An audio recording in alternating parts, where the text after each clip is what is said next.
اعوذ باللہ من الشیطان الرجیم بسم اللہ الرحمن الرحیم یا ایہا الذین آمنوا اذکروا نعمت اللہ علیکم اذ جاءتکم جنود فارسلنا علیہم ریحا وجنودا لم تروها وکان اللہ بما تعملون بصیرا اذ جاءوکم من فوقکم ومن اسفل منکم وَإِذْ زَاغَتِ الْأَبْصَارُ وَبَلَغَتِ الْقُلُوبُ الْحَنَاجِرَ وَتَظُنُّونَ بِاللَّهِ الظُّنُونَ هُنَالِكَ ابْتُلِيَ الْمُؤْمِنُونَ وَزُلْزِلُوا زِلْزَالًا شَدِيدًا وَإِذْ يَقُولُ الْمُنَافِقُونَ وَالَّذِينَ فِي قُلُوبِهِم مَّرَضٌ مَّا وَعَدَنَا اللَّهُ وَرَسُولُهُ إِلَّا غُرُورًا وَإِذْ قَالَتْ طَائِفَةٌ مِّنْهُمْ يَا أَهْلَ يَثْرِبَ لَا مُقَامَ لَكُمْ فَارْجِعُوا وَيَسْتَأْذِنُ فَرِيقٌ مِّنْهُمُ النَّبِيَّ يَقُولُونَ إِنَّ بُيُوتَنَا عَوْرَةٌ وَمَا هِيَ بِعَوْرَةٍ إِن يُرِيدُونَ إِلَّا فِرَارًا وَلَوْ دُخِلَتْ عَلَيْهِم مِّنْ أَقْطَارِهَا ثُمَّ سُئِلُوا الْفِتْنَةَ لَآتَوْهَا وَمَا تَلَبَّثُوا بِهَا إِلَّا يَسِيرًا وَلَقَدْ كَانُوا عَاهَدُوا اللَّهَ مِنْ قَبْلُ لَا يُوَلُّونَ الْأَدْبَارَ وَكَانَ عَهْدُ اللَّهِ مَسْئُولًا قُلْ لَنْ يَنْفَعَكُمُ الْفِرَارُ إِنْ فَرَرْتُمْ مِنَ الْمَوْتِ أَوِ الْقَتْلِ وَإِذًا لَا تُمَتَّعُونَ إِلَّا قَلِيلًا قُلْ مَنْ ذَا الَّذِي يَعْصِمُكُم مِّنَ اللَّهِ إِنْ أَرَادَ بِكُمْ سُوءًا أَوْ أَرَادَ بِكُمْ رَحْمَةً وَلَا يَجِدُونَ لَهُم مِّن دُونِ اللَّهِ وَلِيًّا وَلَا نَصِيرًا صدق اللہ العظیم۔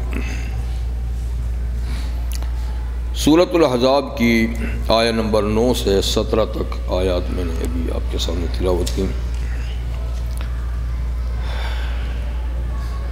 یہ آیات پچھلے پروگرام میں بھی تلاوت ہو چکی تھیں اور ترجمہ بھی میں نے کر لیا تھا اور کچھ ابتدائی گفتگو، لیکن وہ پورا پروگرام نہیں ہوا تھا، تو اس لیے میں دوبارہ ان کو پھر تلاوت کی ہے۔ تو یہاں سے جنگ احزاب کا ذکر ہو رہا ہے، جس کے نام سے سورۃ الاحزاب کا نام ہے۔ اس کا دوسرا نام جنگ خندق بھی ہے۔ یہ جنگ مدینہ والوں پر، حضور صلی اللہ علیہ وسلم پر مسلط کی گئی تھی۔ دراصل اس سے پہلے 2 بڑی جنگیں بھی مسلط کی گئی تھیں، جنگ بدر، پھر اس کے بعد جنگ احد، اور یہ تیسری پھر بڑی جنگ جنگ احزاب۔ یہ شوال کے مہینے میں ہجرت کے 5ویں سال ہوئی۔ جیسے میں نے ذکر کیا تھا کہ نبی کریم علیہ السلام نے مدینہ منورہ جانے کے بعد مدینہ کے باشندوں سے امن کا ایک معاہدہ کیا تھا، جس میں یہودی بھی شامل تھے، غیر یہودی بھی، مسلمان بھی، کہ سارے مل کر اگر اس شہر پر کسی نے حملہ کیا تو دفاع کریں گے، دشمن کا مقابلہ مل کر کریں گے، اور یہ کہ جتنے یہاں مذاہب والے ہیں اپنے اپنے مذہب پہ رہیں، کہ کوئی کسی کو مجبور نہیں کرے گا، اس قسم کا معاہدہ تھا۔ لیکن یہودی بڑے بدفطرت قسم کے لوگ ہیں، عہد تو حضور سے کیا، لیکن اندرونی طور پہ انہوں نے سازشیں بھی شروع کر دی تھیں اسلام کے خلاف۔ تو ان سازشوں کی وجہ سے سب سے پہلے عہد و پیمان توڑنے کی وجہ سے ان کا ایک قبیلہ بنو قینقاع، اس کو مدینہ سے نکلنے پہ مجبور کیا گیا۔ دوسرے نمبر پہ ایک اور بڑا قبیلہ بنو نذیر، اس کو بھی بدعہدی کی بنیاد پہ مدینہ سے چلتا کیا گیا۔ تیسرے قبیلے نے بنو قریظہ اس جنگ خندق کے موقع پر بدعہدی کی، اس عہد و پیمان کو توڑا اور بیرونی طاقتوں کے ساتھ ساز باز کی جنگ میں شریک ہوئے۔ تو اس جنگ کے فوراً بعد پھر ان کی بھی خبر لی گئی، اس کا ذکر بھی اس کے بعد آئے گا۔ تو بہرحال جنگ خندق میں عرب کا متحدہ محاذ یعنی تمام بڑی بڑی پارٹیاں، قریش مکہ، بنو غطفان، بنو اسد، اس قسم کے لوگ اور کچھ یہ شریک ہوئے اور 10,000 کی فوج لے کر مدینہ پہ حملہ آور ہوئے۔ امام ابن حجر عسقلانی تو فرماتے ہیں 24,000، لیکن زیادہ روایت ہے کہ 10,000، 10,000 جیسے زیادہ جو بھی ہوں گے۔ تو ایک بڑی قوت تھی جس نے مدینہ پہ حملہ کیا۔ تو نبی کریم علیہ السلام نے صحابہ سے مشورہ لیا کہ ہمارے پاس افرادی قوت اتنی نہیں، یعنی کل لڑ سکنے والے مسلمان 3,000 تھے بس، تو 3,000 بمقابلہ 10,000 میدان میں نکل کر جنگ کریں مشکل بات ہے۔ تو اس کا کیا توڑ کیا جائے گا، کیسے کیا جائے؟ تو سلمان فارسی رضی اللہ عنہ کے مشورے پہ کہ ایسی صورت میں ہم ایران میں شہر کے دفاع کے لیے خندق کھودتے تھے۔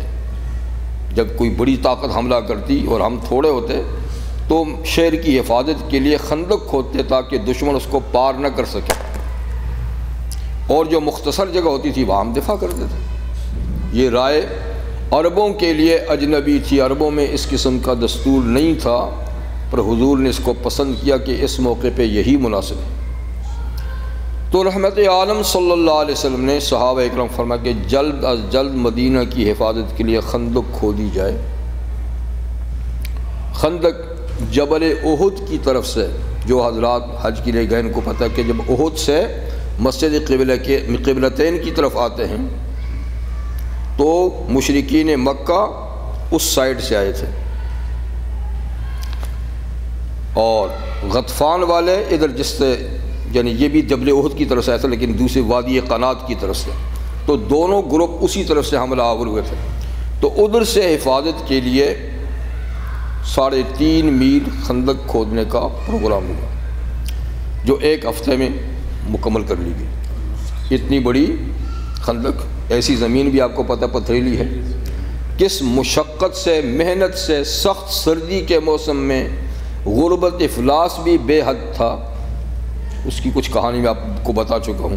بہرحال خندق تیار ہو گئی، اتنی گہری کہ کوئی اتر کے پار نہ چڑھ سکے، اتنی چوڑی کہ کوئی وہاں سے چھلانگ بھی نہ لگا سکے گھوڑے کے ساتھ کسی طریقے سے۔ تو جو مسجد قبلتین ہے اس سے جب قباء کی طرف پھر نکلتے ہیں تو رستے میں مسجد الفتح آتی ہے، یہیں پر مسلمانوں کی فوج تھی، اور ایک پہاڑ بھی ہے، اس کا نام ہے جبل صلا، جس پہ اب انہوں نے پانی بہا کر آبشار بھی بنا دی ہے جی۔ اور اسی مسجد فتح کے ساتھ ساتھ پہاڑی پہ آپ نے چھوٹی چھوٹی مسجدیں بھی دیکھی ہوں گی، ان کو مساجد سبا کہتے ہیں۔ اسی جنگ کے دوران ان مختلف مقامات پہ نمازیں پڑھی تھیں، تو یادگار کے لیے وہ مسجدیں بنائی گئی ہیں۔ تو بہرحال اس پہاڑ سے باہر دشمن کی فوج تھی، اندر نبی کریم علیہ السلام اور آپ کی فوج تھی، اور باہر الخندق، یہ لوگ آگے باہر سے یہ اس خیال سے آئے تھے کہ وہ مٹھی بھر لوگ ہیں، ایک دم ہم حملہ کریں گے، ان کا صفایا کر دیں گے اور مدینہ کو لوٹ لاٹ کے آ جائیں گے، بڑے خوش آئے تھے۔ وہ جب آئے تو انہوں نے دیکھا یہاں تو ایک نہر بنی ہوئی ہے، ہکے بھکے ہو گئے خندق دیکھ کر، کیونکہ عربوں میں تو اس کا رواج نہیں تھا۔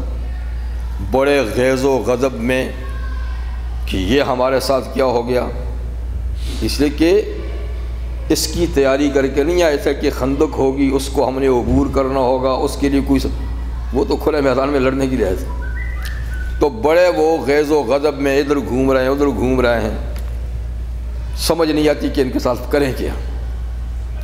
بہرحال انہوں نے تیر شیر تو برسائے، ادھر سے مسلمانوں نے برسائے، لیکن وہ پار نہیں کر سکے۔ بڑی کوششوں کے بعد 3 آدمی کسی جگہ سے خندق کو عبور کر کے پار چل ہی گئے۔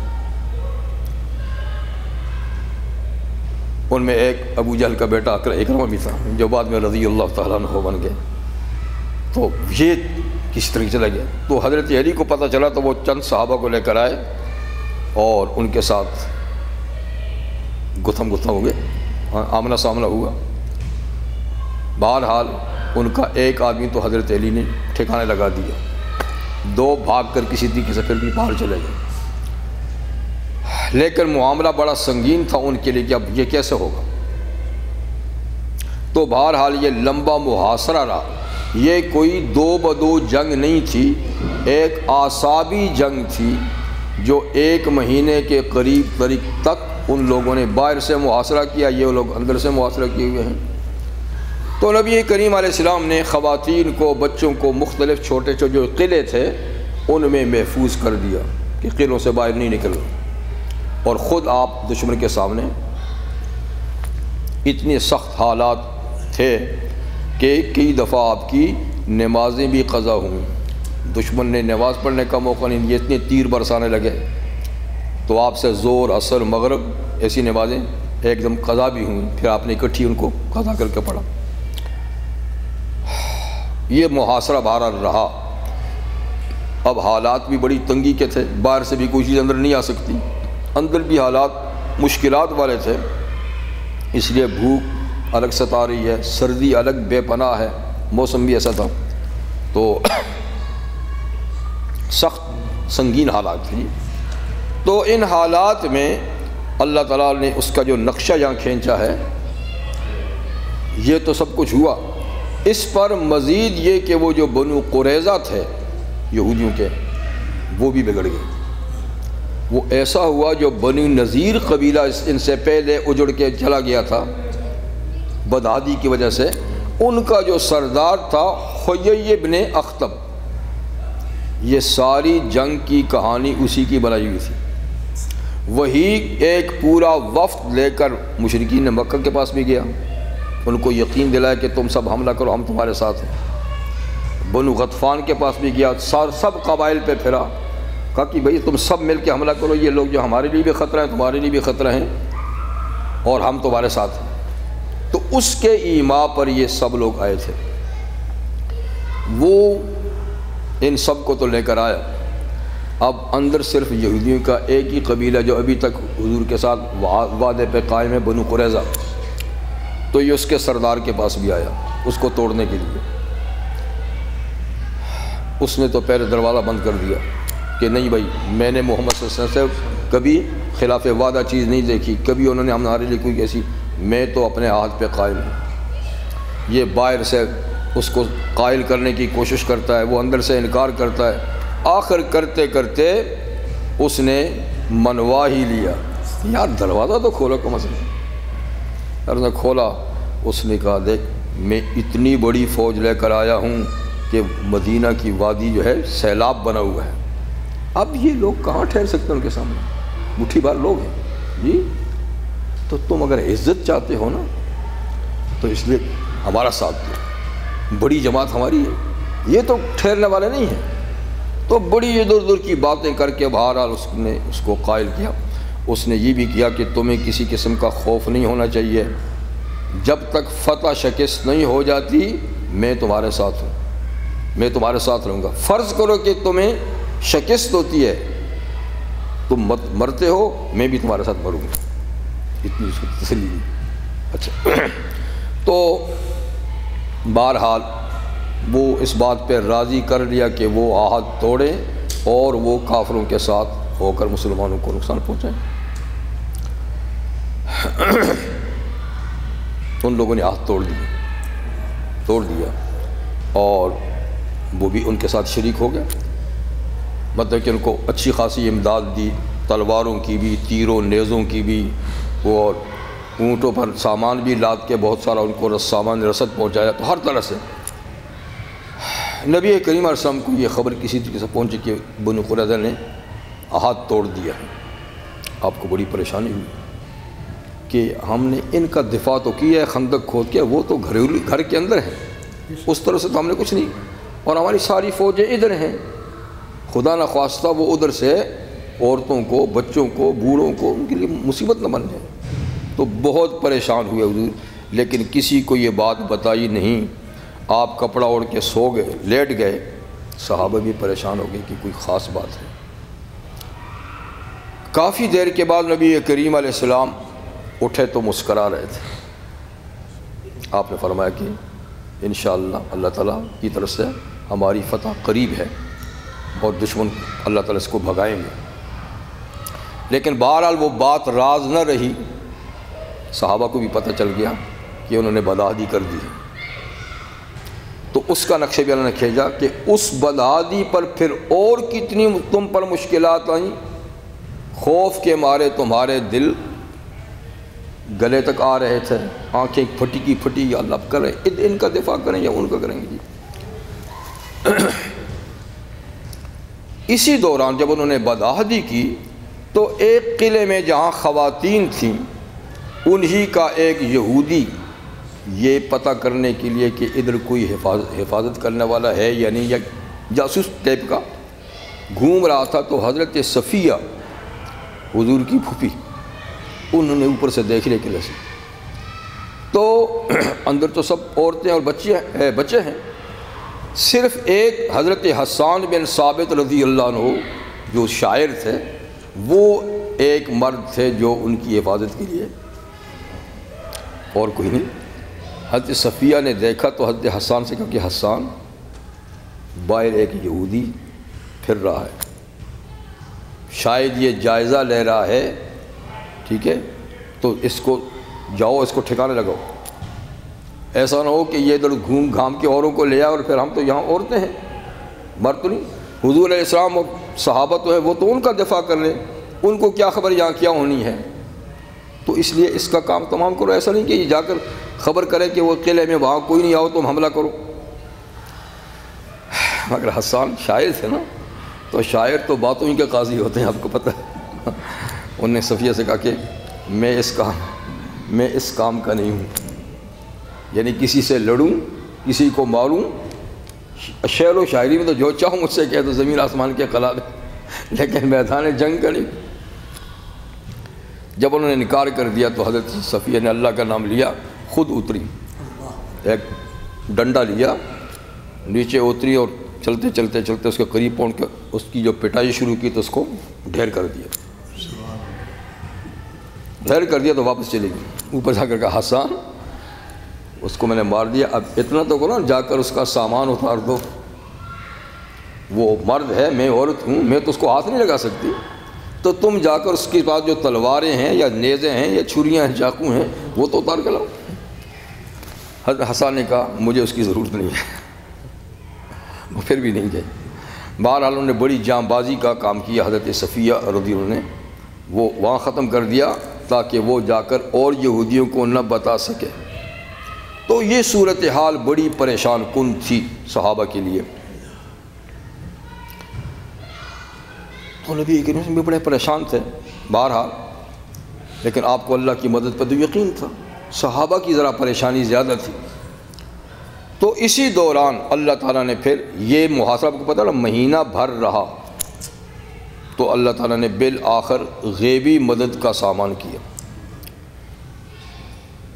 ایک تو یہ کہ نبی کریم صلی اللہ علیہ وسلم نے یہ تجویز پیش کی کہ دیکھو وہ بھی خراب ہو گئے ہیں جی، یہودی نا مل گئے ہیں ان کے ساتھ، یہ بھی اتنی بڑی قوت ہے تو معاملہ سنگین ہے، تم بھی اتنے زیادہ پریشان ہو، تو میرے نزدیک پریشانی کا ایک حل یہ ہے کہ ہم بنی غطفان جو بڑا جنگجو قبیلہ تھا اور بنی اسد، ان دو کے سرداروں سے رابطہ کرتے ہیں اور ان کو یہ پیشکش کرتے ہیں کہ اگر وہ قریش کا ساتھ نہیں دیتے اور واپس چلے جاتے ہیں تو ہم مدینہ کی پیداوار کا آدھا حصہ ان کو دے دیں گے، پھر رہ جائیں گے قریش، تو قریش تو ہمارے جانے پہچانے بدر میں ہوتے میں ان سے، تو ہم ان کے ساتھ کچھ کر لیں گے، لیکن یہ دو اور قبیلے ہیں، جنگجو بھی زیادہ ہیں، ان سے قوت بھی زیادہ ہے، ان کو کس طرح توڑیں۔ حضور نے یہ تجویز پیش کی تو مدینہ کے دو سردار جو قبیلوں کے تھے، اوس اور خزرج کے، سعد بن معاذ، سعد بن عبادہ، ان سے کہا کہ میری یہ تجویز ہے، کیا خیال ہے؟ انہوں نے کہا حضور جب ہم لوگ کافر تھے تو یہ قبائل سوائے اس کے کہ ہمارے مہمان ہوتے تو ہم کھلاتے تھے، یا کوئی چیز ہم سے خریدتے تو ہم بیچتے تھے، اس کے علاوہ ایک دانہ بھی ہماری کسی کھجور کا یہ نہیں لے جا سکے۔ آج ہم الحمدللہ مسلمان ہیں، خدا کی طاقت ہمارے ساتھ، آج ہم ان کو اب مدینے کی بغیر کا آدھا دیں گے؟ کبھی نہیں، ایسا نہیں ہو سکتا۔ حضور نے بھی ان کا صرف جذبہ دیکھنا تھا، تو ٹھیک ہے، نہیں تو اللہ پہ بھروسہ ہے۔ پھر اللہ نے غیبی مدد یہ کی کہ انہی قبیلے کا ایک آدمی نعیم بن مسعود اشجعی رضی اللہ عنہ، اس کے دل میں خدا نے اسلام ڈال دیا۔ وہ چھپ چھپا کر ان سے نکل کے حضور کے پاس آ گیا اور اگر کہنے لگا کہ حضور میں غطفان یا اسد کا آدمی ہوں، میں مسلمان ہو گیا ہوں، بتائیے کیا خدمت کروں؟ حضور نے فرمایا تو ایک ہی آدمی ہے، کیا کرے گا؟ ایک ہی آدمی ہے تو تو کیا کرے گا؟ ہاں اگر تو ان میں پھوٹ ڈال سکتا ہے، یہ خدمت کر سکتا تو کر۔ اس نے کہا ٹھیک ہے، یہی کروں گا، یہ کام نہیں کرتا۔ وہ وہاں سے نکلا تو سیدھا بنو قریظہ کے پاس گیا، ان کے سردار سے کہا کہ دیکھو بھائی، تم ان لوگوں کے ساتھ ان کے ساتھ بھی اچھا مراسم تھے دوستانہ، کہا تم جانتے ہو میں تمہارا دوست آدمی ہوں، میں خیر خواہ ہوں۔ بالکل، تو بہت اچھا دوست خیر خواہ آدمی ہے، بتا کیا کہنا چاہتے ہیں؟ کہا دیکھو یہ بیرونی لوگ آئے ہوئے ہیں اور یہ ان کو پتہ نہیں فتح ہوتی ہے، شکست ہوتی ہے، تھکتے ہیں کچھ ہے، یہ چلے جائیں گے جو بھی ہوگا۔ جی تم تو یہیں کے باشندے ہو، تم نے تو یہیں رہنا ہے، تو دیکھو ایسا نہ ہو کہ یہ تمہیں خراب کر دیں۔ اگر یہ تمہیں جنگ میں کھینچتے ہیں تو تم ویسے نہیں آنا، ان کے ساتھ ایک شرط لگانا، شرط یہ لگانا کہ ہم اس وقت تمہاری مدد کریں گے جب تم اتنے آدمی ہمارے پاس یرغمال رکھو گے۔ ایسا نہ ہو کہ تم پھر بھاگ جاؤ، ہمیں پھنسا کر مروا دو ہمیں، تو ہم تمہاری حمایت اس وقت کریں گے کہ تم اتنے آدمی ہمارے پاس، اس کے بغیر نہیں جانا۔ واہ واہ کیا بات ہے، کیا اچھی تجویز دی ہے، بالکل ایسے ہی کریں گے۔ وہاں سے آئے تو قریش کے پاس، انہوں نے کہا دیکھو جنگ لگ رہی ہے اور وہ لوگ آپ سے کچھ لوگ مانگیں گے، وہ ویسے آنے والے نہیں ہیں، انہوں نے بھی کچے چنے نہیں کھائے، وہ آپ کے ساتھ شریک ہوں گے لیکن وہ کچھ لوگ آپ سے مانگیں گے یرغمالی، اس کے بغیر وہ تمہارے ساتھ نہیں دیں گے، یہ یاد رکھنا۔ ان کو بھی سمجھا دیا۔ اب چونکہ محاصرہ بڑا لمبا تھا تو مشرکین مکہ اور غطفان والوں نے ان کو پیغام بھیجا کہ بھئی ہمارے پاس سامان کم ہو گیا ہے، تیر کم ہو گئے ہیں، فلانا یہ کم ہو، تو کچھ لوگ بھی ہمیں چاہیے، بھیجو۔ انہوں نے کہا بھیجیں گے، ضرور بھیجیں گے، لیکن اتنے آدمی بھیجو جو ہمارے پاس رہیں گروی۔ اس نے کہا یار نعیم نے صحیح بات کہی تھی، نعیم نے صحیح بات کی تھی کہ وہ آدمی لیے بغیر مدد نہیں کریں گے، کر رہے دونوں کو، ہمیں ان کی ضرورت نہیں ہے۔ تو بہرحال ان کو اس طریقے سے توڑ دیا، آپس میں وہ کھل کر اس طرح میدان میں عہد تو توڑ دیا تھا لیکن کھل کے اس طرح نہیں آئے، بد اعتمادی دونوں طرف پیدا ہو گئی۔ ایک تو یہ ہو گیا، اور دوسری طرف پھر اللہ تعالیٰ نے غیبی سامان یہ کیا کہ مشرق کی طرف سے اللہ نے طوفانی ہوائیں بھیج دی، طوفانی ایسی ہوائیں بھیجیں کہ ٹینٹ سارے اکھڑ گئے، چولہے ہنڈیاں نیچے گر گئیں، جی اونٹ گھوڑے بھاگ رہے ہیں، افراتفری کا ایک عالم پھیلا ہوا ہے۔ تو ادھر سے یہ بھی بد اعتمادی بھی ایک دوسرے کی ہوگی، یار وہ اس کے بغیر مدد نہیں کرتا، وہ اس کے بغیر مدد نہیں کرتا، ادھر سے یہ تو پریشان حال ہو گئے، اور انہوں نے کہا یار یہ مسئلہ زیادہ مشکل ہے، مہینہ بھر تو ہو گیا ہے، نہ فتح ہوتی ہے نہ شکست ہوتی ہے، سامان رسد بھی کم ہو گیا، اوپر سے یہ آسمانی مصیبت بھی نازل ہو گئی، جن لوگوں نے وعدہ کیا تھا وہ بھی ڈاماڈول ہو گئے ہیں، تو بس یار چھوڑو جاتے ہیں۔ نبی کریم صلی اللہ علیہ وسلم نے حضرت حذیفہ کو بھیجا کہ جاؤ دیکھو کیا پروگرام ہو رہا ان کا، یعنی جانے کا ہو رہا ہے یا کچھ اور پینترا بدل رہے ہیں۔ تو وہ رات کی تاریکی میں چھپ چھپا کر کسی طریقے سے ان کے کیمپ میں پہنچ گئے، اور بالکل جو لیڈر تھے ابو سفیان اس زمانے میں ان کے قریب ہی پہنچ گئے۔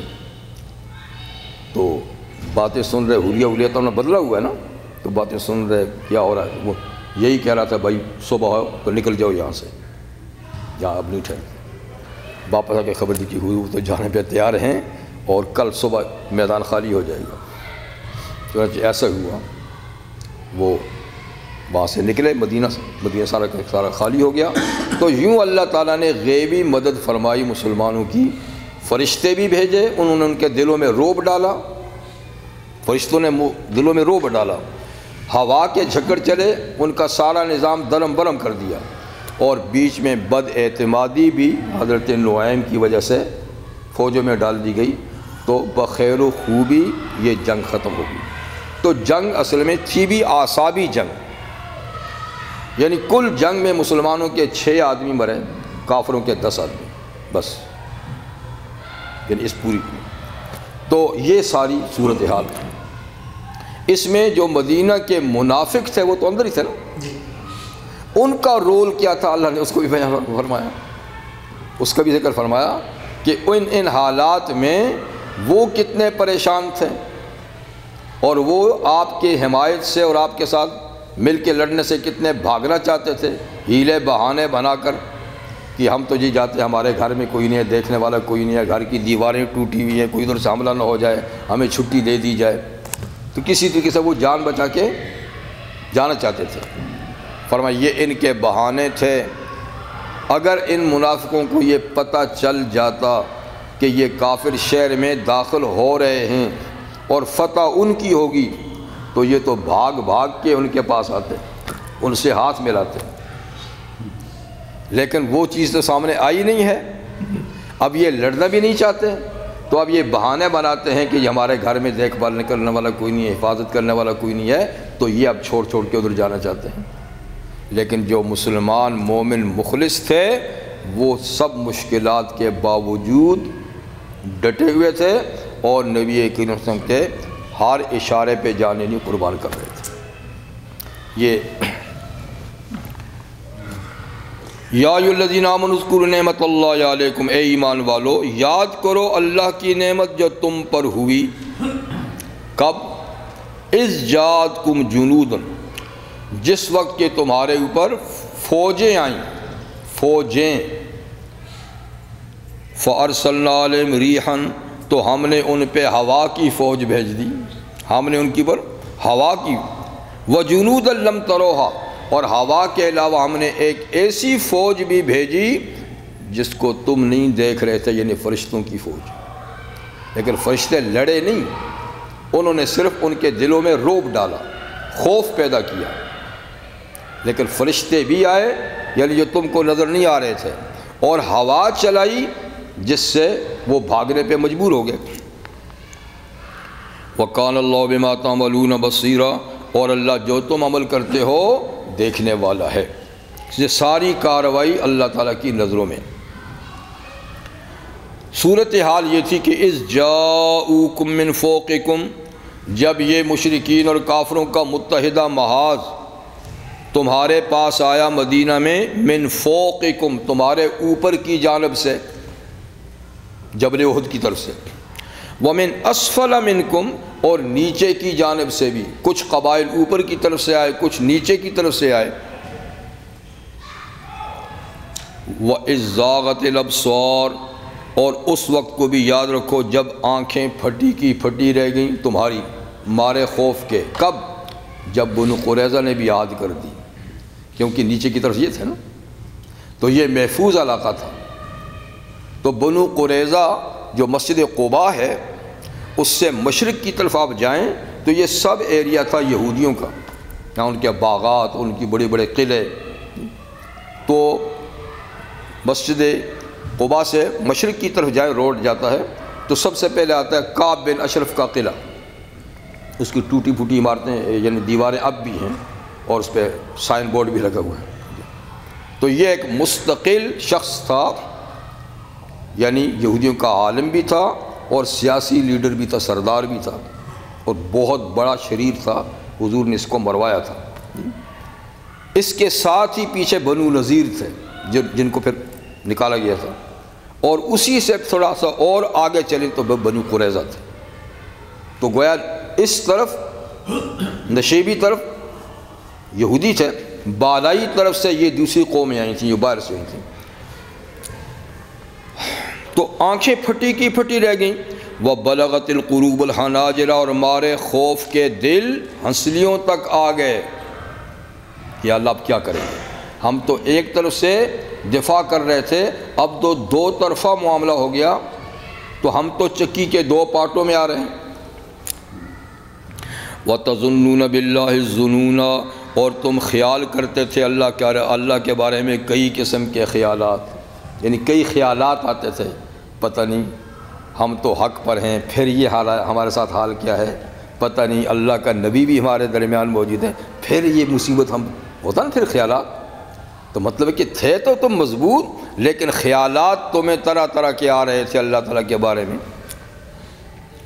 اللہ فرماتے ہیں ہنالک ابتلی المؤمنون، اس مقام پر مومنوں کا آزمائش کی گئی، مومنوں کا امتحان لیا گیا، اور وہ بھی معمولی نہیں، وَزُلْزِلُوا زِلْزَالًا شَدِيدًا، ان کو خوب جھٹکا دیا گیا، خوب اچھے طریقے سے ان کے ایمان کو پرکھا گیا۔ زُلْزِلُوا زِلْزَالًا شَدِيدًا، یہ تو اہل ایمان کی پوزیشن تھی۔ اب منافق، وَإِذْ يَقُولُ الْمُنَافِقُونَ وَالَّذِينَ فِي قُلُوبِهِم مَّرَضٌ، اور جب منافق کہتے تھے اور وہ لوگ کہ جن کے دلوں میں بھی بیماری تھی، یعنی کچھ کمزوری تھی، تھے تو مسلمان لیکن ابھی بہت کمزور قسم کے تھے جی، وہ بھی حالات کو دیکھ کے ڈگمگا گئے اور میدان چھوڑنے کا سوچنے لگے، لیکن وہ تھے مومن۔ بنو سلمہ جی، جو مسجد قباء، مسجد قبلتین جو ہے نا، یہ بنو سلمہ یہاں رہتے تھے، تو وہ بھی گھبرا گئے، وہ بھی جانے کا سوچنے لگ گئے، لیکن گئے نہیں۔ تو جب منافق کہتے تھے اور وہ لوگ جن کے دلوں میں بیماری تھی، یعنی کمزوری، ما وعدنا اللہ ورسول الا غرورا، ایک دوسرے کہتا تھا یار ہم سے اللہ اور رسول نے جو وعدہ کیا تھا وہ دھوکہ تھا، کہتے یہ دھوکہ تھا کہ ہم حق پر ہیں، اللہ کی مدد ہمارے ساتھ ہے، دیکھو نا اب کیا حال ہے۔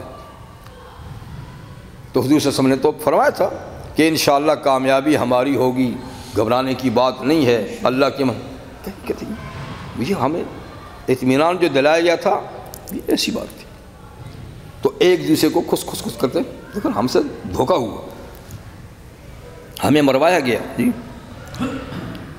وَإِذْ قَالَتْ طَائِفَةٌ مِّنْهُمْ، اور اس وقت کو بھی یاد کرو کہ جب انہی منافقوں میں سے ایک جماعت نے کہا یا اہل یثرب، اے مدینہ والو، یثرب مدینہ کا پرانا نام تھا ہجرت سے پہلے، یہ اسرب یا یثرب نام کوئی آدمی تھا، اس کے نام سے یہ شہر تھا، اسرب یا یثرب جی۔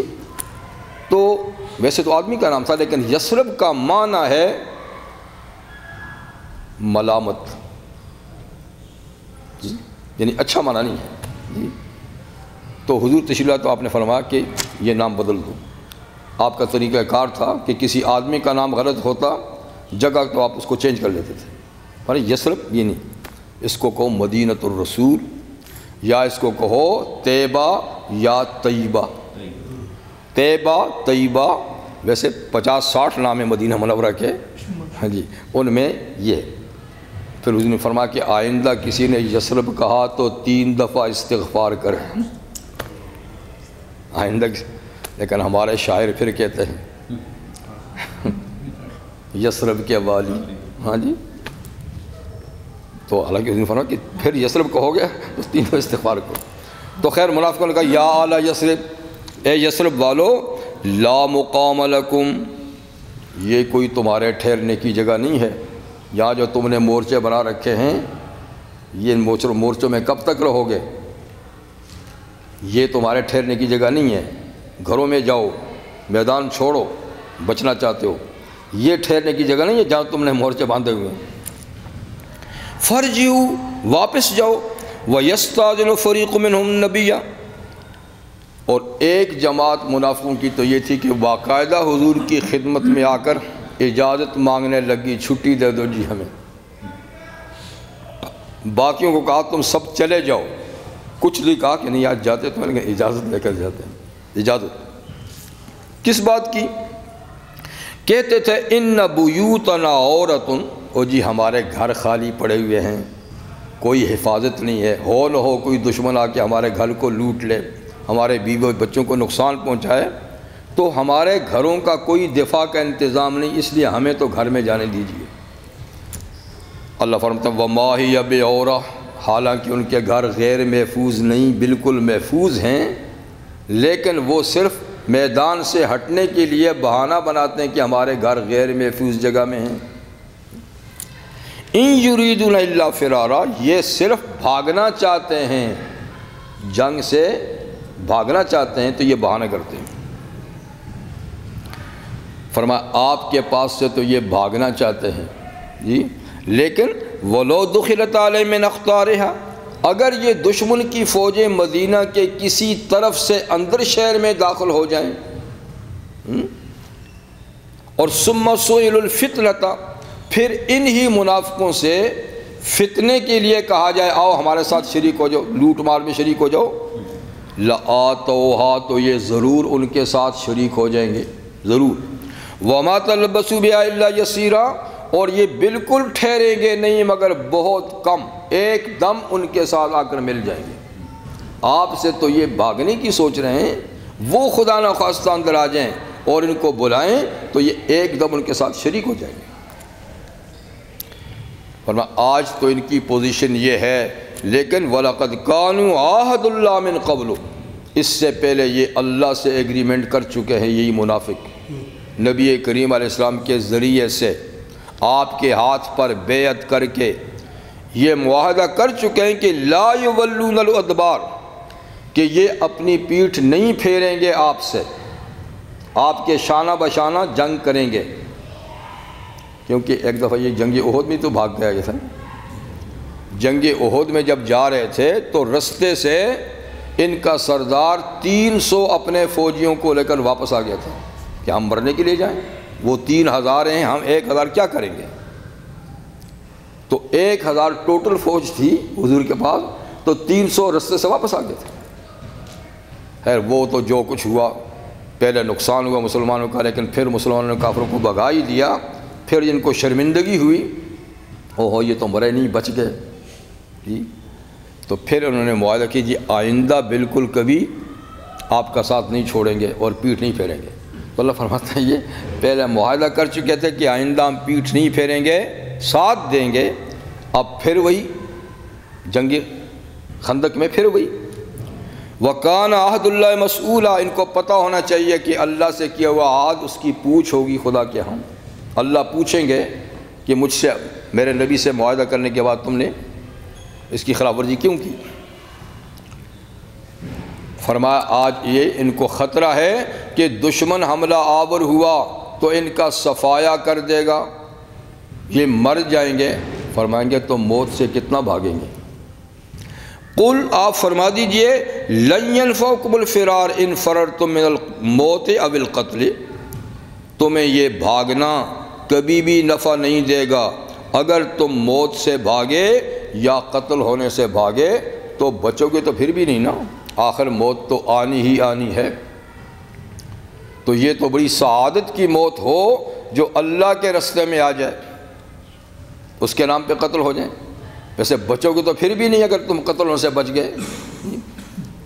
وَإِذًا لَا تُمَتَّعُونَ إِلَّا قَلِيلًا، یعنی دشمن کے مقابلے میں اگر تم بچ بھی گئے تو تمہیں دنیا کا فائدہ پھر بھی تھوڑا سا ہی ملے گا، چند مہینے، چند سال یا چند دن رہو گے نا، آخر موت تو آنی ہی آنی ہے۔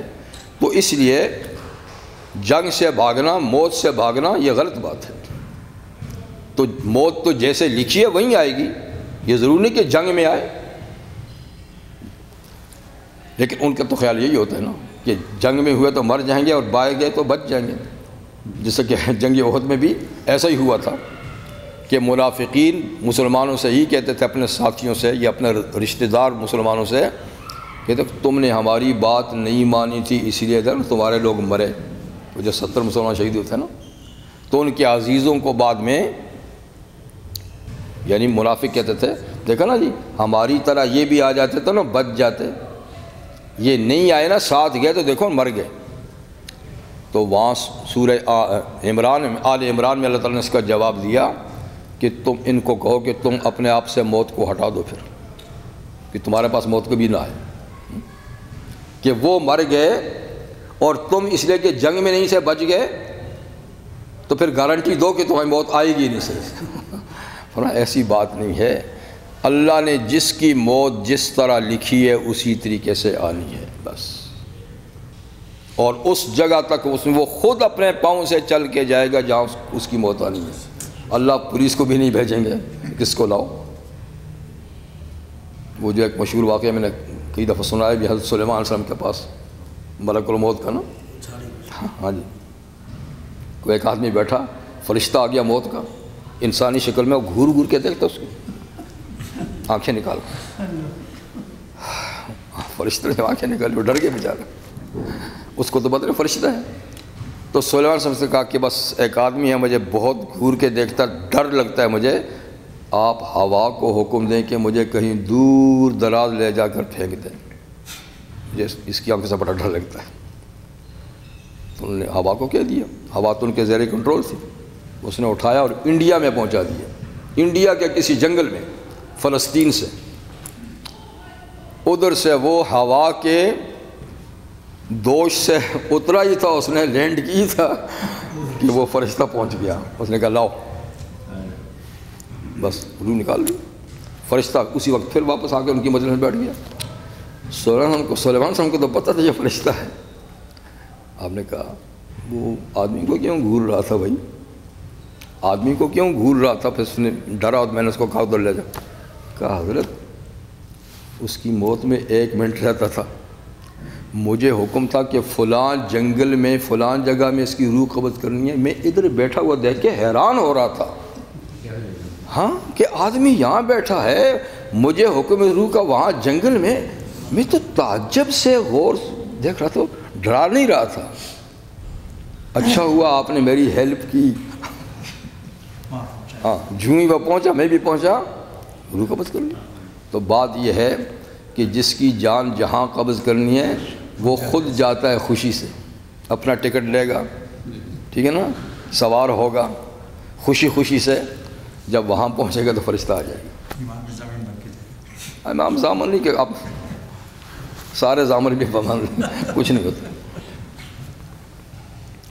قل من ذا الذی یعصمکم من اللہ، آپ فرما دیجئے کہ کون ہے جو تم کو خدا کی گرفت سے بچائے گا، ان اراد بکم سوءا، اگر اللہ تمہارے ساتھ کوئی برائی کا ارادہ کرے تو کون تمہیں اس سے بچائے گا، او اراد بکم رحمہ، یا اللہ تمہیں کوئی مہربانی پہنچانا چاہے تو کون ہے جو اس کو روکے گا، کوئی طاقت روک نہیں سکتی۔ ولا یجدون لهم من دون اللہ ولیا ولا نصیرا، اور یہ منافق لوگ نہیں پائیں گے اللہ کے سوا نہ کوئی دوست نہ کوئی مددگار، تو یہ خواہ تکلیف میں مبتلا ہیں، ہوگا کچھ نہیں، وہی ہوگا جو منظور خدا ہوگا۔ قد یعلم اللہ المعوقین منکم والقائلین لاخوانہم ہلم الینا، اللہ جانتا ہے ان لوگوں کو جو تم میں رکاوٹ ڈالنے والے ہیں، دوسروں کے کام میں بھی رکاوٹ ڈالنے والے ہیں جی، ان کو بھی نہیں لڑنے دیتے، ان کو بھی خدا کے راستے میں نہیں جانے دیتے، اور جو لوگ اپنے بھائی بندوں سے کہتے ہیں ہلم الینا، ہماری طرف آؤ، ان کو چھوڑو ہماری طرف آؤ، تو اللہ ان کو بھی جانتا ہے جی۔ ولا یاتون الباس الا قلیلا، اور خود بھی وہ جنگ میں نہیں جاتے مگر بہت کم، بس صرف حاضری لگاتے ہیں کہ یہ بھی ہے، ورنہ کسی طریقے سے وہ جنگ میں شریک نہیں ہوتے۔ اوروں کو بھی روکنے کی کوشش کرتے ہیں۔ اللہ ان کو جانتا ہے، یعنی ان منافقوں کو اللہ جانتا ہے۔ اور یہ کیوں؟ اشحۃ علیکم، بخل کرتے ہوئے تم پر، یعنی یہ تمہارے لیے رکاوٹ بنتے ہیں، تمہیں روکنے کی کوشش کرتے ہیں، خیر کے کام میں شریک ہونے سے روکتے ہیں، اپنے ساتھ ملاتے ہیں، تو دراصل یہ تمہاری بھلائی پہ خوش نہیں، بخیل ہیں، تمہیں خیر نہیں پہنچنے دیتے، خود خیر سے محروم ہیں، تمہیں بھی خیر نہیں پہنچنے دیتے، تو یہ بخل کرتے ہیں تم پر۔ فَإِذَا جَاءَ الْخَوْفُ،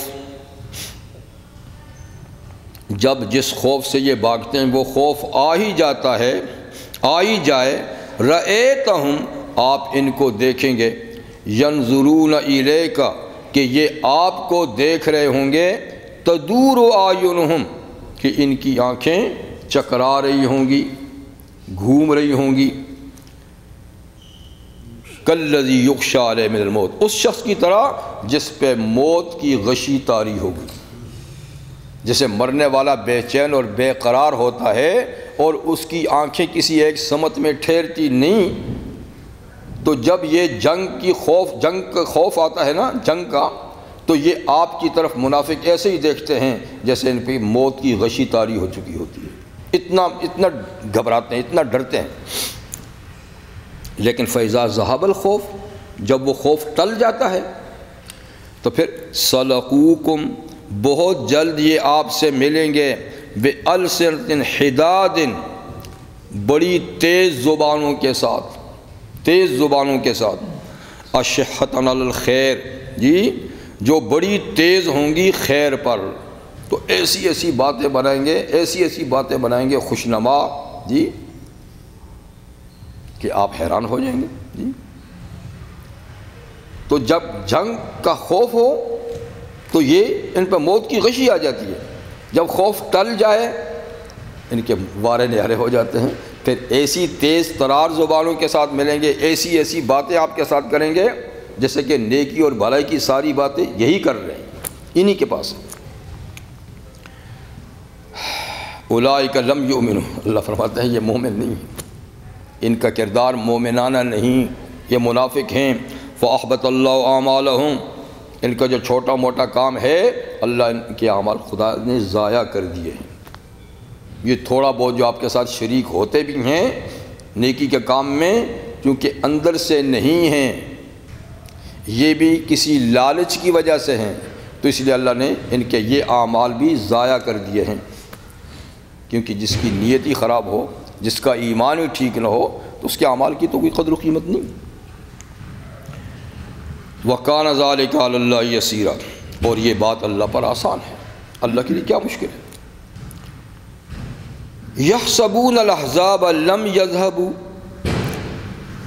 یہ منافق خیال کرتے ہیں کہ کافروں کا متحدہ محاذ، کافروں کی یہ پارٹیاں جو مدینہ پہ حملہ آور ہوئی ہیں وہ نہیں گئیں، یہ اتنے خوف زدہ تھے ان سے کہ جب وہ جا بھی چکے تھے تو ان کو یقین نہیں آ رہا تھا کہ وہ کیسے جا سکتے ہیں، وہ مسلمانوں کو اس حال میں چھوڑ کر کیسے جا سکتے ہیں، نہیں جی نہیں گئے، وہ تو ایسی تیسی کر کے جائیں گے۔ تو یحسبون الاحزاب لم یذهبوا، وہ خیال کرتے ہیں ان پارٹیوں کے بارے میں کہ وہ نہیں گئے۔ وَإِن یَأْتِ الْأَحْزَابُ، اگر وہ پارٹیاں اندر آ جائیں، وہ تو ویسے چلی گئی ہیں ناکام اور نامراد ہو کے، لیکن فرض کرو کہ وہ اندر آ جائیں شہر میں، تو یودو، یہ پسند کرتے ہیں، منافق پسند کرتے ہیں، لو انہم بادون فی الاعراب، کاش کہ یہ باہر دیہاتوں میں ہوتے، خود یہ باہر دیہاتوں میں ہوتے، تاکہ ان کے ساتھ ان کا آمنا سامنا نہ ہوتا، جی ان کے ساتھ آمنا سامنا نہ ہوتا، تو خوش ہوتے ہیں کہ وہ اندر آ جائیں، مسلمانوں کے ساتھ جو کرنا کرے، یہ خود اس میں نہ ہوں، اور یہ باہر تماشائی ہو دیہاتوں میں، اور یسألون عن انبائکم، وہاں بیٹھ کے تمہارے بارے میں خبریں سنیں، خبریں پوچھیں۔ ہاں بھائی، مشرکین کی فوج آئی تھی، بنی غطفان بنی اسد آئے تھے، کیا کیا انہوں نے مدینہ میں؟ تو یہ ان کو بڑا شوق ہے کہ وہ اندر آئیں، مسلمانوں کا صفایا کریں، یہ شہر سے باہر ہو کر ان کی خبریں معلومات کریں، خبریں معلوم کریں کہ مسلمانوں کے ساتھ کیا ہوا۔ وَلَوْ كَانُوا فِيكُمْ، اور اگر یہ تمہارے پاس ہی ہوں اندر شہر میں اور وہ کافر حملہ آور اندر آ جائیں تو بھی ان کا کردار کیا ہوگا؟ مَا قَاتَلُوا إِلَّا قَلِيلًا، یہ تمہارے ساتھ مل کے مسلمانوں لڑیں گے نہیں ان کے ساتھ مگر بہت کم، صرف دکھانے کے لیے، دل سے کبھی نہیں لڑیں گے کافروں کے ساتھ۔ لیکن چونکہ تمہارے فوج میں شامل ہیں تو تھوڑا بہت ادھر ادھر ہاتھ مار دیا، ہاں جی ہم بھی تھے، ہم یہ لڑے تھے، دل سے نہیں لڑیں گے۔ لیکن چاہتے یہ ہیں کہ اتنا بھی نہ ہو، دور دراز بیٹھ کے صرف خبریں سنیں، کہانیاں ہی سنیں۔ تو یہ کردار اللہ تعالیٰ فرماتے ہیں منافقوں کا، جنگی احزاب میں یہ ان کا کردار تھا۔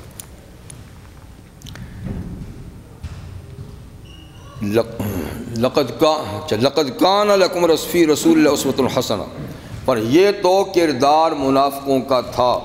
اللہ تعالیٰ اب فرماتے ہیں کہ کردار کس کا پسندیدہ ہے، جس کو اپنانا چاہیے وہ ہیں لقد کان لکم فی رسول اللہ اسوۃ حسنہ، بالیقین تمہارے لیے اللہ کے رسول صلی اللہ علیہ وسلم کی زندگی میں اسوۃ حسنہ ایک اچھا نمونہ ہے۔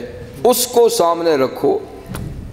امن میں حضور کیسے تھے، جنگ میں حضور کیسے تھے، صلح میں کیسے تھے، تعلقات میں کیسے تھے، جی دشمن کے ساتھ کیا رویہ تھا، دوستوں کے ساتھ کیا رویہ تھا، اللہ کی عبادت کیسے کرتے تھے، بندوں کے حقوق کیسے، تو ہر چیز میں اللہ کا رسول تمہارے لیے ہی اچھا نمونہ ہے۔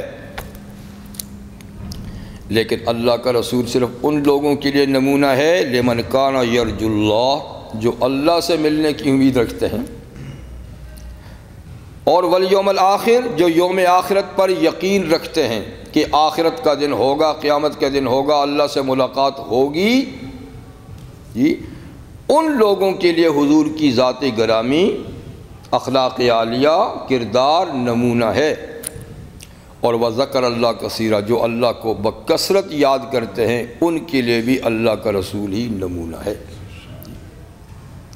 تو وہ اگر صحیح طور پہ اللہ سے ملنا چاہتے ہیں، آخرت کی کامیابی چاہتے ہیں، اللہ کو خوش کرنا چاہتے ہیں، تو وہ طریقہ اختیار کریں جو اللہ کے نبی صلی اللہ علیہ وسلم کا ہے۔ یہ تو اللہ تعالیٰ نے فرمایا کہ وہ نمونہ۔ اب منافقوں کی پوزیشن تو بتا دی، اب اللہ مومنوں کی پوزیشن بتاتے ہیں کہ اس جنگ میں مومنوں کا رول کیسا رہا۔ وَلَمَّا رَأَى الْمُؤْمِنُونَ الْأَحْزَابَ، جب مومنوں نے ان پارٹیوں کو دیکھا مدینہ پہ حملہ آور ہوتے ہوئے، جنگ کے لیے آتے ہوئے، تو وہ بالکل گھبرائی نہیں۔ قالوا، انہوں نے کہا ھذا ما وعدنا اللہ ورسولہ، یہ وہی جماعتیں ہیں، وہی پارٹیاں ہیں، وہی صورتحال ہے جس کا پہلے سے ہم سے اللہ اور اس کے رسول نے وعدہ کیا تھا۔ یعنی حضور نے پہلے ہی فرمایا تھا کہ ایسا ہوگا، پھر اللہ یوں کامیابی دے گا، بس یہ تو وہی ہے، ڈرنے والی بات نہیں ہے۔ تو بالکل گھبرائی نہیں۔ ایک تو ہے نا فطرتی طور پہ گھبرانا، وہ تو ہر انسان ذرا بھی خوف زدہ چیز سے گھبرائے گا، کیڑا مکوڑا آئے گا تو بھی پیچھے ہٹ جائے گا، سانپ بچھو سے اور زیادہ، شیر آ جائے تو اور زیادہ، دشمن۔ ایک گھبرانا ہے طبی فطرتی، وہ تو موسیٰ علیہ السلام نے جب لاٹھی پھینکی تو عذاب آنا تو وہ پیچھے ہٹ گئے تھے، تو اللہ نے فرمایا یا موسیٰ لا تخف، مت ڈر۔ حالانکہ وہ خوف طبی تھا، عقلی نہیں۔ عقلی خوف مومن نہیں کھاتا کسی سے۔ مومن عقلی طور پہ سمجھتا ہے کہ کوئی چیز اللہ کی اجازت کے بغیر نقصان نہیں پہنچا سکتی، لیکن طبی خوف انسان کو ہو جاتا ہے، ٹھیک ہے نا۔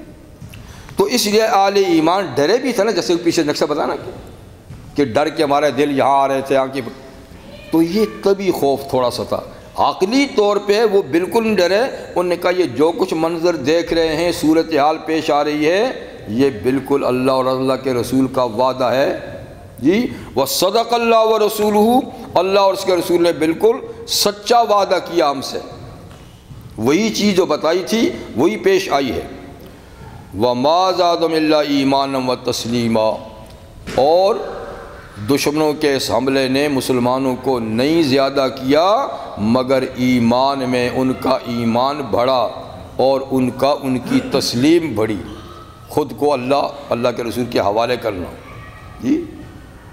تو وہ طبعاً تھوڑی دیر کے لیے خوف زدہ ہوئے، لیکن عقلی طور پہ ان کا ایمان بڑھا جی، اور اللہ کے رسول کے وعدے کی سچائی ان کے سامنے ظاہر ہوئی۔ من المؤمنین رجال صدقوا ما عاہدوا اللہ علیہ، مومنوں میں سے کچھ تو وہ خوش نصیب مومن تھے کہ جنہوں نے سچا کر دکھایا جو انہوں نے اللہ سے عہد کیا تھا۔ عہد اللہ علیہ، جس چیز کا انہوں نے عہد کیا تھا اللہ تعالیٰ سے، انہوں نے وہ عہد اللہ تعالیٰ سے سچا کر دکھایا، یعنی حضور صلی اللہ علیہ وسلم سے جو بیعت جہاد کی تھی اس بیعت پہ قائم رہے۔ اب جو قائم رہے اس عہد پر، اس بیعت پر، تو پھر اس کے بعد دو صورتیں پیش آئیں، کچھ شہید ہو گئے، کچھ شہید نہیں ہوئے۔ فَمِنْهُمْ مَنْ قَضَى نَحْبًا، تو بعض ان میں سے وہ ہیں جنہوں نے اپنی حاجت پوری کر لی، ان کے دل میں تمنا تھی شہادت کی، انہوں نے بیعت علی الجہاد کی ہی اس لیے تھی کہ ہم اس میں شہید ہو جائیں، ٹھیک ہے نا، تو ان کو شہادت نصیب ہوگی جیسا کہ جنگ احد میں، تو انہوں نے اپنی حاجت پوری کر لی، مطلب پورا ہو گیا۔ وَمِنْهُمْ مَنْ يَنْتَظِرُ، لیکن بعض ان میں وہ ہیں جو ابھی انتظار میں ہیں، ان کی شہادت کا وقت نہیں آیا۔ تو بیعت علی الشہادت، بیعت علی الموت تو کر ہی لی تھی کہ ہم مرتے دم تک آپ کے ساتھ ہیں، پھر کچھ کو شہادت نصیب ہوئی، کچھ کو نہیں ہوئی، کچھ نے اپنی حاجت پوری کی، کچھ نہیں۔ وما بدلوا تبدیلا، لیکن انہوں نے کسی قسم کی اپنے عہد و پیمان میں تبدیلی نہیں لائی، جو بچے وہ اب بھی قائم ہیں کہ چلو یہ مرحلہ نہیں، یہ موقع نہ صحیح، اگلے کسی موقع پہ اللہ تعالیٰ ہمیں قبول کر لیں گے، تو وہ گھبرائی نہیں۔ لیجزی اللہ الصادقین بصدقہم، جب وہ لوگ اس طرح ہیں تو اس کا انجام یہ ہے، اس کا نتیجہ یہ ہے کہ اللہ بدلہ دے گا سچے لوگوں کو ان کی سچائی کا، جو اپنے عہد و پیمان کے سچے نکلے، کھرے نکلے، اللہ ان کو پورا پورا بدلہ دے گا، اور اللہ منافقوں کو سزا دے گا اگر چاہے تو، او یتوبہ، یا اللہ ان پر رجوع رحمت کرے گا، ان کو مخلص مومنوں کی توفیق دے دے گا جی۔ اسی کے بعض منافق بعد میں حالات جب پھرے، آنکھیں کھولیں، سیدھے ہو گئے، کھڑے ہو گئے جی۔ یعنی جو منافقوں کا سرغنہ تھا عبداللہ ابن ابی ابن سلول، جب وہ مرا، آپ کو پتہ ہے وہ کھلا دشمن تھا حضور کا، مخالف تھا، لیکن ان کا بیٹا بہت ہی مخلص تھا، بہت مخلص تھا۔ تو بیٹے نے کہا حضور میرا باپ جیسا بھی تھا زندگی میں، آپ کا مخالف تھا میں جانتا ہوں، لیکن میری تمنا ہے کہ آپ کرتا دے دیجئے ان کے کفن کے لیے۔ حضور نے کہا بالکل لے جاؤ، کرتا لے جاؤ۔ حضور کو پتہ ہے کہ منافق ہے، کرتا نہیں کہ سب کچھ بھی دے دوں گا تو اس سے کچھ نہیں بنے گا، اس کا کچھ نہیں بنے گا، لیکن بیٹے کا دل خوش ہو جائے گا، مخلص ہے۔ اور پھر حضور نے فرمایا کہ جب جنازہ تیار ہو جائے تو مجھے بتانا، جنازہ بھی پڑھا دوں گا۔ اب ظاہر بات ہے کہ منافق ہے جو کافر سے بھی بدتر ہے، پتہ ہے حضور کو کہ جنازے سے بھی کچھ نہیں ہوگا، جنت البقیع میں دفن سے بھی کچھ نہیں ہوگا، کرتے کا کفن سے بھی کچھ نہیں ہوگا، اس کا کچھ نہیں ہوگا، لیکن بیٹے کا دل خوش ہو جائے گا۔ خیر آپ نے جنازہ پڑھا دیا. حضرت عمر نے روکا بھی کہ حضور آپ منافق کا جنازہ پڑھا رہے ہیں. آپ نے فرمایا کہ ابھی روکا نہیں ہے. خیر وہ پڑھا دیا تو پھر اللہ نے روک دیا. پھر آیت آ گئی, پھر اس کے بعد آئی نا, پھر نہیں پڑھا اس کے بعد. پھر فرمایا کہ آپ اس کے لیے دعا کر رہے ہیں. فرمایا کہ اللہ تعالیٰ نے فرمایا کہ آپ دعا کریں یا نہ کریں, مجھے اختیار دیا ہے, کریں یا نہ کریں میں بخشوں گا نہیں. یہ نہیں کہا کہ مت کریں, کہا کریں یا نہ کریں, تو اختیار دیا ہے. بخشنا نہ بخشنا اللہ کا کام ہے, مجھے تو اختیار دیا کروں یا نہ کروں, تو میں اس لیے کرتا ہوں کہ اس کی بخشش تو نہیں ہوگی لیکن بیٹے کا دل تو خوش ہو جائے گا. تو حضور اور نظریے سے کر رہے ہیں کام, ٹھیک ہے نا. پھر فائدہ کیا ہوا جب حضور نے جنازہ بھی پڑھا دیا, کفن کے لیے کرتا بھی دے دیا, استغفار بھی کر لی, بعد میں تو روک دیا سب سے. کہتے ہیں حضور کا یہ رویہ دیکھ کے 200 اس کے پارٹی کے لوگ کھڑے مسلمان ہو گئے. تو کتنا فائدہ ہو گیا, 200 لوگوں کا فائدہ ہو گیا. انہوں نے کہا یا عجیب آدمی, ہمارا یہ لیڈر ایسا ان کا دشمن, ہر موقع پہ ان کو نقصان پہنچا رہا, اور یہ تو خدا کے سچے نبی ہیں بھائی. دیکھو پھر بھی جنازہ پڑھا رہے ہیں, کرتا بھی دے رہے ہیں, استغفار بھی کر رہے ہیں. تو ان کی آنکھیں کھل گئیں, اس کی نہ کھلی آخر تک, لیکن ان کی کھلی, تو فائدہ ہو گیا نا. ہاں جی. تو اللہ فرماتے ہیں اگر چاہے تو خدا اس طرح منافقوں کو راہ راست بھی دکھا دیتے ہیں جن میں کوئی کچھ نہ کچھ ہوتا ہے. بے شک اللہ تعالیٰ بڑے بخشنے والے اور مہربان ہیں. یہ تو ان کے ساتھ ہوا. وَرَدَّ اللَّهُ الَّذِينَ كَفَرُوا بِغَيْظِهِمْ, اور اللہ نے ان کافروں کو غصے سے بھرا ہوا ہی واپس کر دیا. غصے سے بھرا ہوا کہ اتنے دور دراز سے آئے, اتنے دھوم دھام سے آئے اور کچھ بھی حاصل نہ ہوا, تو کتنا غصہ رہا نا. تو اللہ نے ان کو واپس کر دیا مدینہ سے, بغیظہم, غصے سے بھرے ہوئے. لم ینالوا خیرا, ان کو کوئی خیر اور بھلائی حاصل نہ ہوئی آنے کی. وکف اللہ المؤمنین القتال, اور اللہ تعالیٰ مومنوں کی طرف سے لڑنے میں کافی ہو گئے, ان کو لڑنے کی نوبت نہیں ہے. اللہ نے خود ہی لڑائی کر لی, اپنی فوج بھیجی, فرشتے بھیجے, ہوا بھیجی, اللہ ہی کافی ہو گیا لڑنے میں. وَقَانَ اللَّهُ قَوِيًّا عَزِيزًا, اللہ تو بڑے طاقت والے اور غالب ہیں, اس کی طاقت کے مقابلے میں تو کوئی طاقت ہے ہی نہیں, اور اس کے سامنے کوئی غالب نہیں آ سکتا. یہ تھی جنگ احزاب. آگے جنگ بنی قریظہ ہے, تو وہ انشاءاللہ پھر سبحانک اللہ.